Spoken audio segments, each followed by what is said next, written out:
This is in California. Hi, Steve. Welcome to the Dave Ramsey Show. Hey, Dave. I just discovered you last week, so thanks for taking my call. Honor. How can I help? So I'm a lawyer, a couple years out of law school, and I just got a new job at a big law firm making about $200,000 a year. Wonderful. Yeah. So I've got about $88K in debt. But after having listened to you for a week, I know I'll have no problem paying that off real quick this year. Good. My question for you is, I know this job isn't very sustainable. I work 80 plus hours a week, lots of stress, and I don't particularly enjoy the work, but I'm good at it. I want to eventually leave and become a government prosecutor, but that'll be a huge pay cut. So I kind of wanted to get your advice on how long I should stay in my current high-paying job to kind of set myself up for financial success and, frankly, to capitalize on the years of schooling that I've been in. So you're on the standard meat grinder, 1-2 years out of school lawyer thing, and if you survive the meat grinder, you might become one of the 47 partners.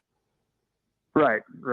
I don't see that happening for me just based on my interests, but I'd get huge raises every year, huge bonuses every year. So it seems like I'd be throwing money away to leave, without spending some time in this job, but kind of wondering how long that needs to be. Well, I mean, mathematically, a long time, physically, emotionally, and spiritually, not long at all. Right? And that's what you're saying. That's the juxtaposition or the paradox you're facing. So I certainly want to stay there long enough to get that 88 grand gone, right? And you just got the job. Right. So what would be your ideal game plan? I'm thinking 2 years I could definitely do. But I'm just trying to think and then if you take the job as a prosecutor's in the prosecutor's office, you'd make what? Probably 80K a year. Okay, so 80 to 100. So more than cut in half. Yeah. And it would probably max out at 120. Yeah. Okay. I'm in the kind of weird position of my income peaking early in my career rather than later. Well, with that job, but not in other forms of law. That's right. Your nuanced choice within the law is causing that, not the law. Sure. Because you could stay on the other track and actually step back from the 80 hours, go open your own boutique firm and make 300 or 400 10 years from now. Depending on the area of practice you're in and so forth, what city you're in California, all those kinds of things. So that all of those things are possible. So what's the allure of the prosecutor's office that's worth $100,000 a year? Kind of what I've always wanted to do, but after going through law school, I did well enough to get this high-paying job. So I kind of listened to my professors, and they said, you got to go do this. That's not the question. You're able to. That's not the question. Okay. The question is, what is so fun about being a prosecutor that it's worth you paying $120,000 a year for the privilege, dropping from 200 to 80? Slightly better quality of life, but also just kind of what my passion was going through school. I like the criminal law aspect of it. I like the justice aspect of it. And you can't do that on the defense attorney side? That was a passive-aggressive question. Huh? I could get the criminal law experience on the defense attorney side, but not necessarily the kind of calling towards doing justice in my mind. Yeah. Okay. Well, I really appreciate that, and I appreciate the nobility of the call that's on you. I don't have a problem with any of that, but what you're asking me, I'm just trying to reframe your question back to you to give you some ways of thinking about it. I'll give you an example. In this Borrowed Future podcast, we were talking about in a meeting this morning that we're doing on student loans that's out there and is real popular right now. Seth Godin said, you can spend $200,000 to go to college, or you can spend $10,000 and go to community college and have $190,000 in your pocket to open a business with. And that's kind of how I'm trying to frame this up. I'm using that kind of mindset to say, okay, you're going to get down from, but there's more than two options in this scenario. That's fatalism. We know there's more than two options. Mm-hmm. More than 80 hours a week, and you grind up into meat, and there's nothing left of your life. You have no marriage, you have no future, you have no relationships. All you are is a worn-out lawyer making 250 3 years, 4 years from now. You don't want to do that. I'm with you on that. I got no Right. problem with that. I wouldn't want to do that either. Right. That's what I'm scared of. The only other option is not a pay cut in half, and the only place to get justice is not in the prosecutor's office. And so Sure. start thinking about, that's why I ask about defense as an example. I don't Mm-hmm. know. If I'm in your shoes, though, I'm going to start thinking of ways I can have high quality of life, which is 40 to 60 hours a week, and I can Mm-hmm. make 250 trending towards 350 with my law degree in California and tickle the justice bone. Right.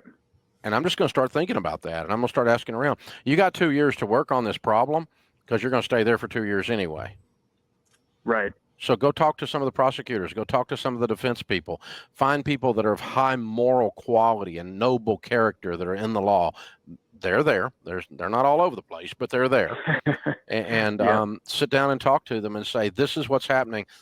Go talk to a judge. Go talk to a federal judge. Ask him if you can have coffee. Because judgeships don't just come out of the prosecutor's office. I have 2 friends appointed into judgeships this year. Both of them came out of private practice. Right. So, and that tickles the justice funny bone about as much as anything does. Sure. Sure. So, and federal judgeship's pretty good gig. So, anyway, I'm just thinking through this with you. You just got to figure out a way to say, don't get trapped in the nuanced thinking that there's 2 options. Anytime somebody presents me 2 options and neither one of them sound fun, I always say C, not A or B. C, none of the above. Start again. Take the essay version of the test instead of the multiple choice version, and let's dig down into this in the next 2 years, and let's find out what your options are. I think you can find something that'll do all that. If you want to be a prosecutor, I'm not mad at you, but I don't want you to make a $120,000 to $200,000 a year decision. Hey, folks, James Abrenio coming to you here the day before Thanksgiving. So just wishing you and your family the best. Wanted to take a little bit time today to do a little bit different of a video. And what prompted me to think about this was I do follow a lot of financial advice, a lot of business advice through podcasts and YouTube. And I think it's super important for you folks as you enter to the professional world. And this video is really geared towards folks going into college, going into law school, coming out of those learning institutions, getting into the real world, and thinking about what they want to do next, especially you young lawyers. I am now 41 years old. I've been doing this thing for about 16 years, but I am new enough to remember how difficult it was coming out of law school.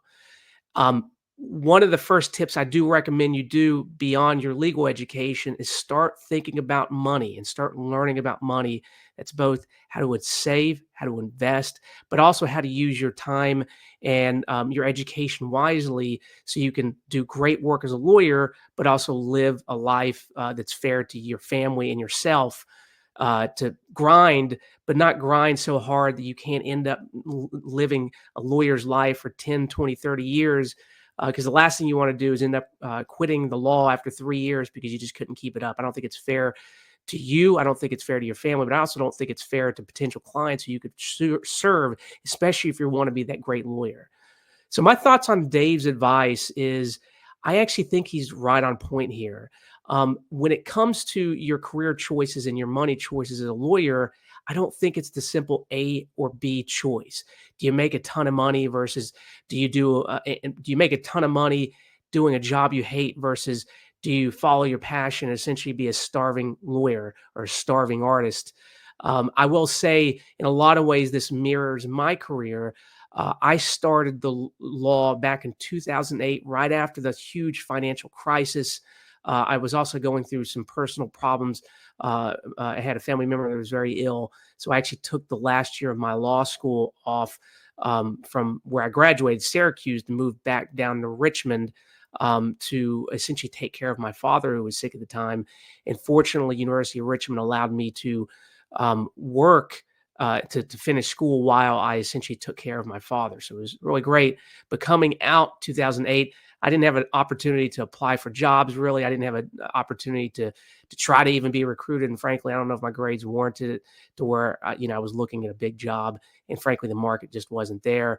My first job out of law school was doing e-discovery, which I don't know if you guys have heard it, but it's really just a grind, and it's not even really typical legal work. But I was just looking for what I got. I was able to ultimately get a job at a private criminal defense firm. Did that for a couple of years, as well as then being a public defender. And the reason I did that was I really had a passion for criminal law, just like this person being interviewed here. Now, I was on the defense side and still am on the defense side. I never really thought about being a prosecutor after I got out of law school. I interned at a prosecutor's office and just really left a bad taste in my mouth. So I always wanted to do the defense side. But that being said, while doing purely criminal work was super interesting, at the time, I just wasn't making enough money. I came out of law school with over 6 figures in debt, and I was making about a third yearly salary of what my actual law school debt was. And as I progressed in my career doing solely criminal law, I was actually working. As I was working, I was building more debt because I wasn't able to pay it down quickly enough. And I realized at some point, look, I probably need to learn the civil world. My understanding is for a young lawyer, it's easier to make money more quickly doing civil work. And that's how I found my world into personal injury. Ended up working in a firm for almost 10 years. Great lawyer I worked with who taught me both how to practice civil law, but also marketing, but also business and the finances. But during this time, I was also educating myself about finances, investing, and things like that. And I realized at some point, you can really, instead of doing the A or B approach, you can have a C approach. So what I decided to do was start my own firm. I knew at this point I was probably 9 or 10 years in. I knew the civil world well enough to where I could make good money, and I knew the criminal world well enough to where I could make good money, but also I really had a passion for it. To be clear, I have developed a good passion for civil work as well, representing injured victims and things like that. But I always tell people if I had a choice, if I had a huge trust fund, I'd probably still be a public defender to this day because I really am passionate about criminal defense. But I realized, look, in our technology, and this was right before the pandemic, you can open up a laptop and a website and you've got a business. So it's super inexpensive to run and start a law firm. And that's what I did. And I was able to find that C approach where now I'm running my own firm. I actually just partnered up with my wife, who's also an excellent lawyer. And what we're doing is personal injury and criminal defense. It allows me to choose the cases I want and choose the clients I want. It allows us to make a good living because we run our business very lean from the expenses side. You're not going to see us in huge offices. You're not going to see me driving around in Beamers and things like that because I realized that financial freedom allows you to make the choices. For me, it was being able to make the choice to start my own business, invest in my own business, and take that risk, as well as take on interesting cases. Sometimes I take on cases that are not necessarily the biggest money makers because I have a passion and I believe in that case. I believe in that client. And it was through the ability to understand money, to understand to not waste money on things I don't need, both on the business and personal side, that allowed us to take this chance. And now with my wife, we have a kid. We probably will have another. And it allows us to live with the flexibility. While I'm not going to pretend I'm not working 50 to 60 hours a week, sometimes more, working a ton, because we own our own business, I don't need to be in an office anywhere. In fact, I'm working from my home office now. I got a nice setup here. Got all the tech set up. I've got all my library books I need back there. Everything in this office is very functional. I think it looks nice, but it's also very functional. But it allows me to be at home when I need to be at home. If that means picking up my kid, if it means helping out because she's sick. Same thing with my wife. She works mostly from home as well. So we have total flexibility, but we also have a say on what kind of clients we want to bring on, what kind of cases we want to bring on. And because we run the business, we also have direct choices on what are we spending money on. We spend a lot of money on technology. We spend a lot of money on help from our paralegal on legal research, on expert witnesses. But again, we're not going to, and we have an office, but we sublet from a bigger office. You're not going to see us with big, offices that require a ton of overhead. You're not going to see us investing in a lot of, vacations for company vacations, or spending a lot of money on big dinners and things like that, because frankly, we don't believe that serves the client. We also don't believe that helps us have the flexibility that we need. So I would recommend you young lawyers out there, whether it's following Dave Ramsey or some other type of financial advisor, learn about your money, learn about the business, learn about your own budget and your own expenses, and allow the money to drive you in a way that ultimately is not, hey, I just need to make the most money possible, but it allows you to develop an idea of what kind of freedom you want. Now, some people may say the freedom I want is to drive a nice Beamer and to go on a ton of vacations. And that's great. That is your choice.